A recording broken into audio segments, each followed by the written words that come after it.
배부르지만 여전히 배고픈 나에게. 난 마음의 병이 있다. 대학교 4학년 때 외국에서 사업을 시작했다. 우연히 시작했기에 사업이 그렇게 어려운 줄 몰랐다. 그래도 나름 잘 견뎌냈다. 업계에서 인정도 받았다. 그런데 나의 정신은 꽤 힘들었나 보다. 어느 날부터인가 아무 이유 없이 눈물이 나왔다.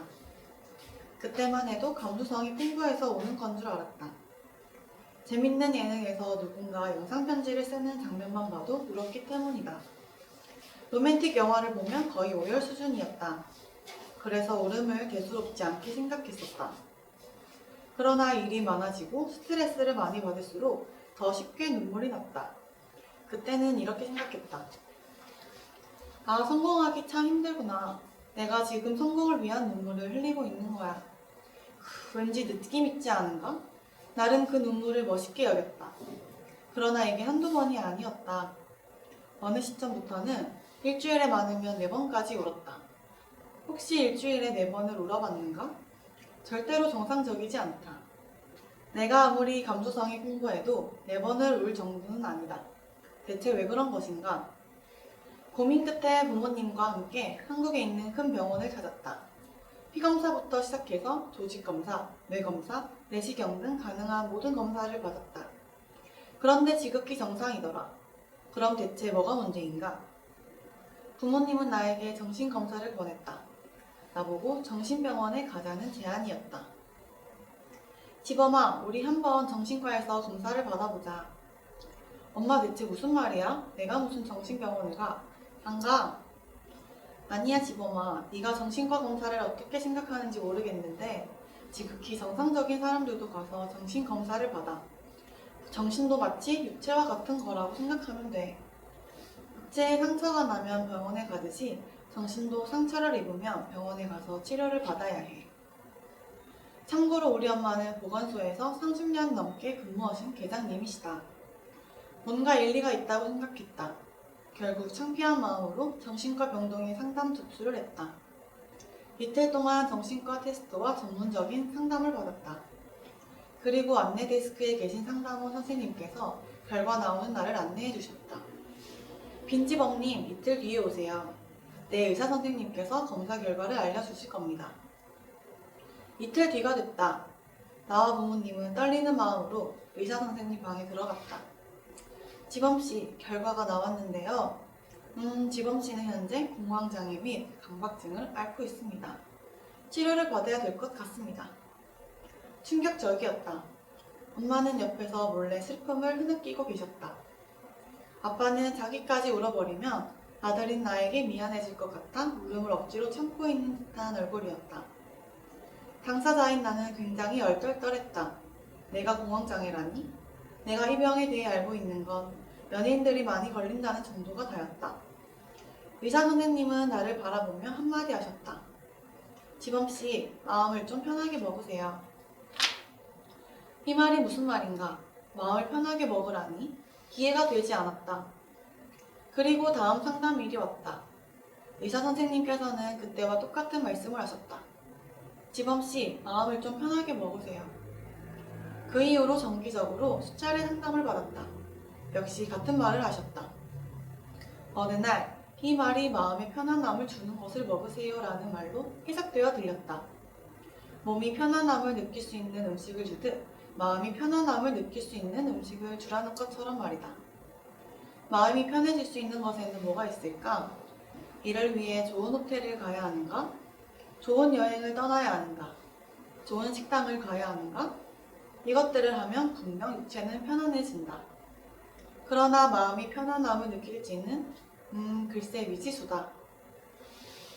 내 마음이 편해지는 음식이 무엇일까 고민했다. 하지만 시간이 지나도 찾을 수 없었다. 병은 더욱 악화됐다.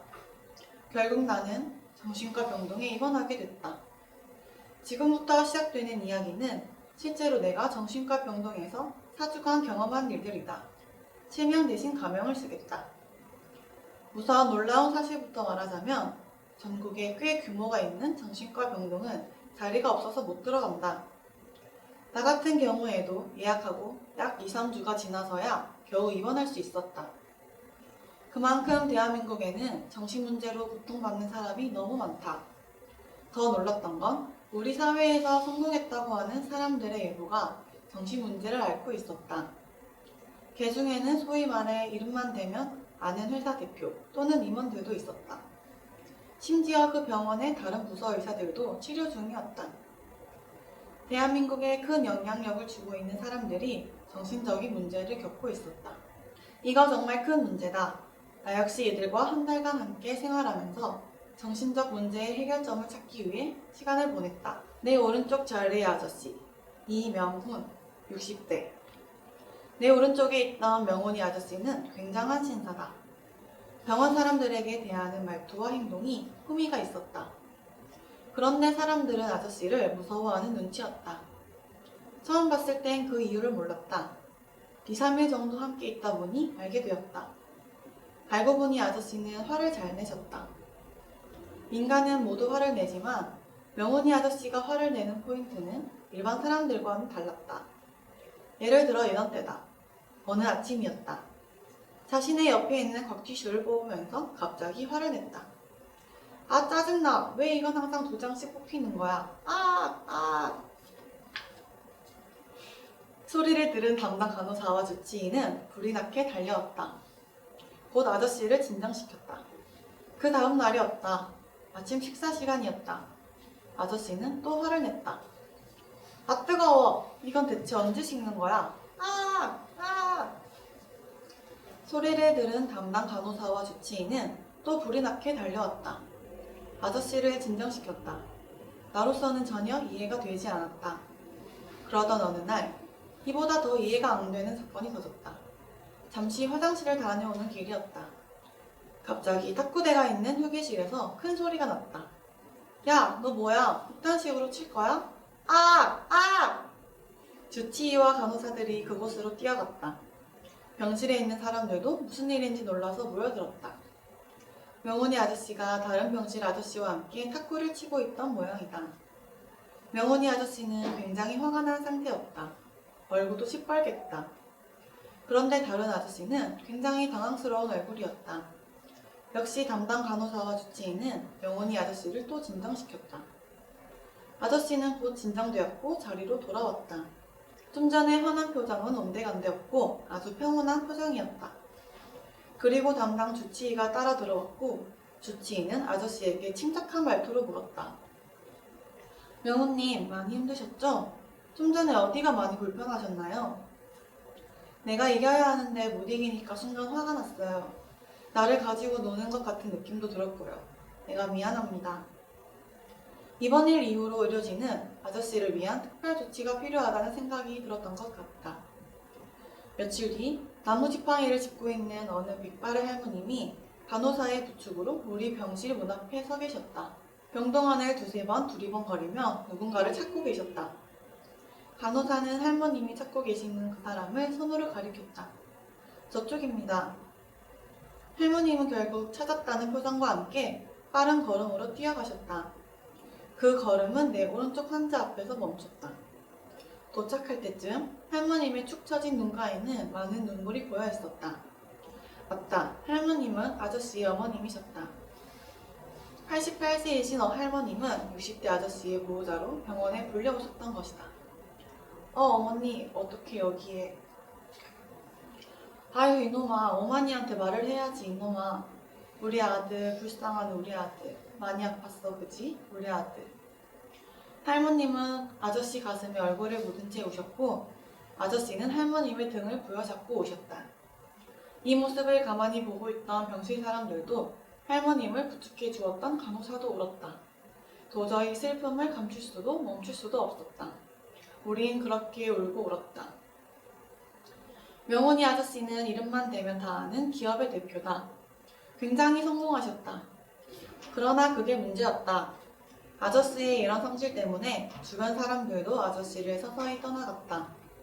친구들도, 회사 동료들도, 심지어 아내와도 몇 년 전 이혼했다. 결국 의료진과 아저씨는 합의하에 어머님이 오신 다음날 퇴원하기로 결정했다. 그날 할머님은 아침 일찍부터 시장에 가셨다.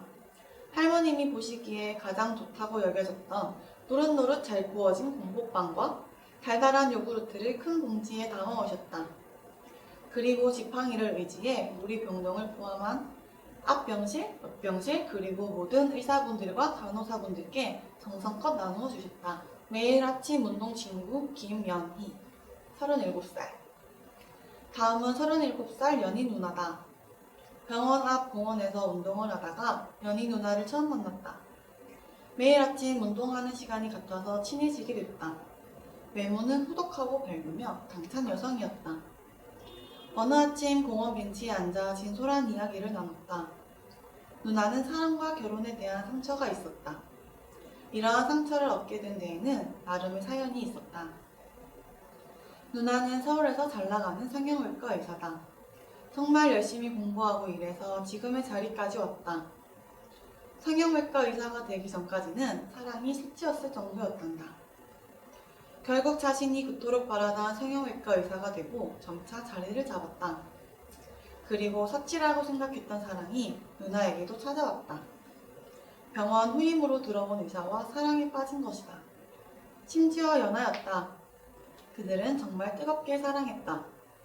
마침내 결혼 이야기가 오갔다. 그러나 그는 누나와 결혼하고 싶은 생각이 없는 듯했다. 누나는 다짜고짜 물었다. 나와의 관계를 정말 진지하게 생각하고 있는 거 맞아? 응, 맞아. 근데 말이야, 아직 결혼은 모르겠어. 그 이유가 뭔데? 나 사실 이미 한 번 했어. 뭘 했는데? 결혼. 누나는 충격을 받았다. 더 충격적인 건 따로 있었다. 지금은 이혼했지만 연희야, 나에게 아이가 있어. 그 아이는 전 와이프가 키우고 있고 올해로 2살 됐어. 처음부터 말하고 싶었는데 입이 떼어지질 않았어. 이 사실을 말하면 너를 잃을 수도 있다는 생각이 들었던 것 같아. 이건 진심이야. 연희야, 정말 미안하다. 누나는 생각할 시간이 필요했다. 2주 동안 깊은 고민에 빠졌다. 비로소 누나는 마음 정리를 하고 답을 내렸다. 그리고 남자에게 찾아가 말했다. 마음은 아프지만 그래도 나는 너를 아직 사랑하는 것 같아. 우리 결혼하자. 미안해 연희야. 고맙지만 내가 못할 것 같아. 미안해. 누나는 마음이 아팠다. 더 힘들었던 건 양쪽 부모 모두 이 결혼을 절대로 허락하지 않는다는 거였다. 이로 인해 심한 우울증이 왔다. 우울증은 곧 폭식증으로 이어졌다. 누나는 나에게 불과 몇 달 전 본인 사진을 보여줬다. 지범아, 이게 원래 나야. 말랐을 때는 신민아 닮았다는 소리 좀 들었어. 그렇다. 예쁜 얼굴이었다. 지금은 매일 아침 운동을 해서 살도 많이 빠지고 성숙도 밝아졌다. 맞은편 자리의 청년 이정수, 34살. 맞은편 자리에 있던 정수 청년은 로봇업계의 연구원이다. 미국 아이비리그에서 로봇 관련 학과를 전공한 굉장한 엘리트다. 이 청년의 발명품은 실제로 특허청에 등재되어 있다고 한다. 한 번은 이분과 저녁을 같이 먹으면서 대화를 나눴다. 지범씨, 솔직히 저는 지금까지 한 번도 스스로를 좋아하고 만족한 적이 없는 것 같아요. 나 자신이 마음에 들지 않는 느낌이라고 할까요? 물론 지금은 제가 좋아하는 일을 하고 있지만 그냥 하루하루 살고 있을 뿐이죠. 저녁엔 얼마나 우울하고 공허한지 아휴 말도 못해요. 아 그래요? 대단한 일을 하고 있는데 왜 만족이 없죠? 혹시 무슨 일 있었어요? 사실 저는 굉장히 엄격한 집안에서 자랐어요. 아버지가 특히 엄하셨죠. 집에서 공부만 하다 보니 점점 친구들과 어울리지 못했고요. 물론 그 덕에 좋은 학교에는 들어갔어요. 근데 문제는 사회성이 없다 보니 미국에서 차별 아닌 차별도 많이 당했어요. 지금 지범씨처럼 이렇게 터놓고 대화할 상대도 없었어요. 타국이어서 그런 것도 있지만 제 성격에도 문제가 있는 것 같아요. 그래서인지 우울한 감정이 점차 심해지더라고요. 마치 내가 쓸모없는 사람처럼 느껴지기도 하고요. 한 번은 이상한 생각이 들어서 큰일이 날 뻔했어요. 아 그렇구나. 어떤 큰일이요? 어느 날 뭔가에 홀렸는지 스스로 목숨을 끊으려 했어요. 못하는 술을 퍼마시고 집에서 죽어야겠다고 생각했죠. 근데 문제는 그날 술을 너무 많이 마셨던 거예요. 일어나 보니 살아있었지만 집을 보고 정말 깜짝 놀랐어요.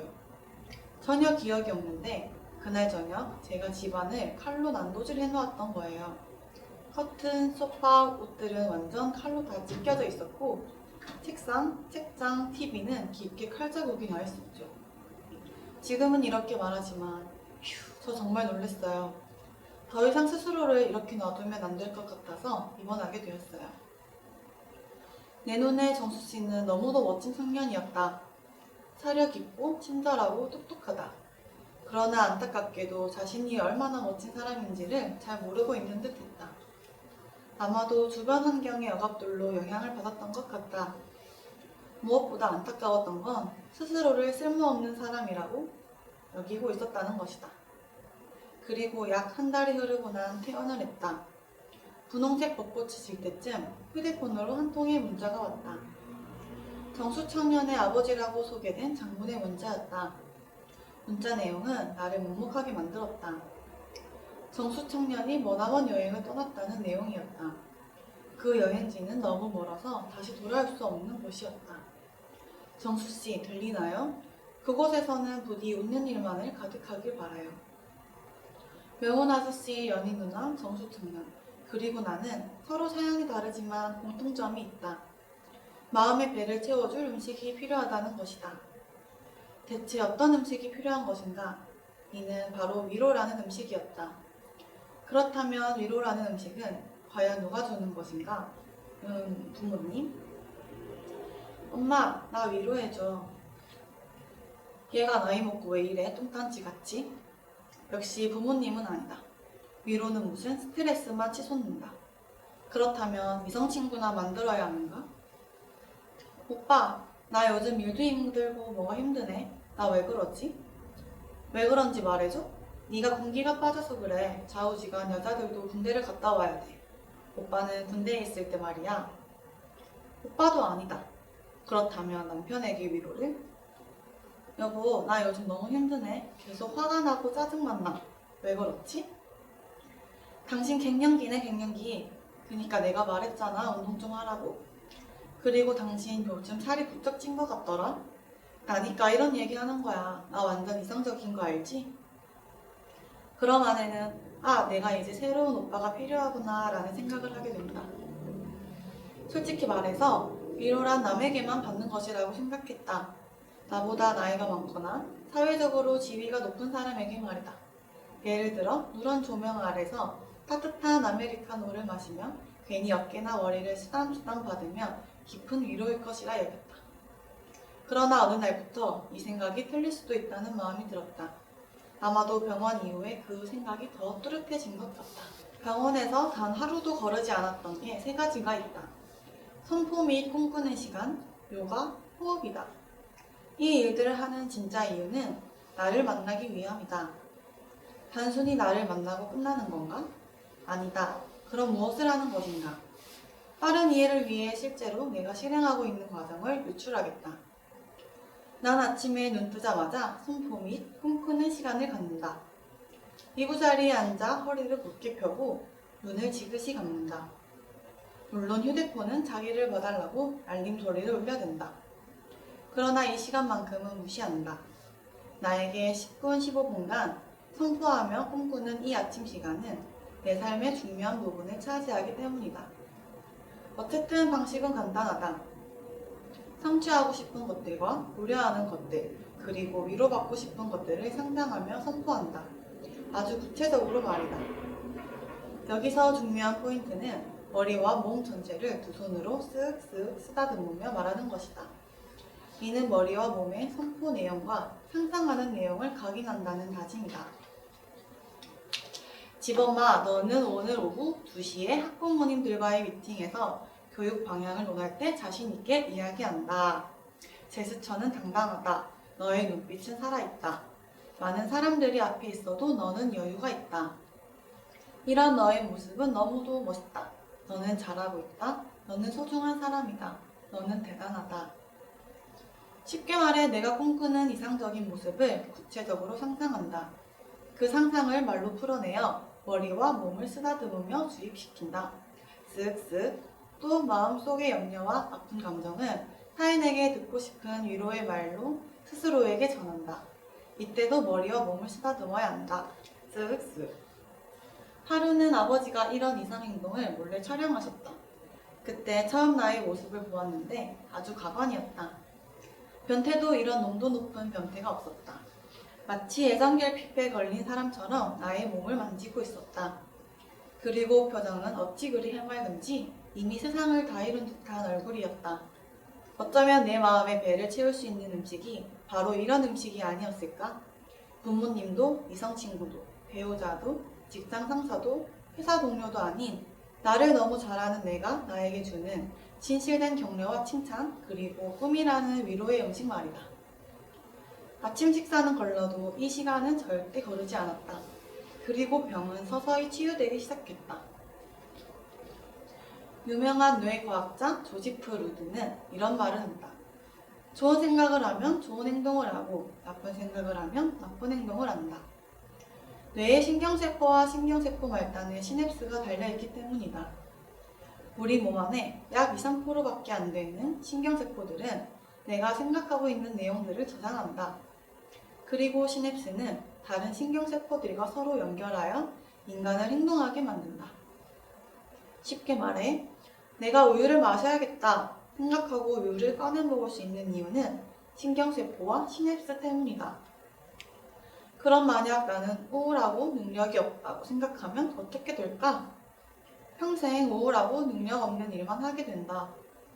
반대로 나는 행복하고 대단한 사람이다 라고 말하는 사람은 어떻게 되겠는가? 평생 행복하고 대단한 일을 하게 된다.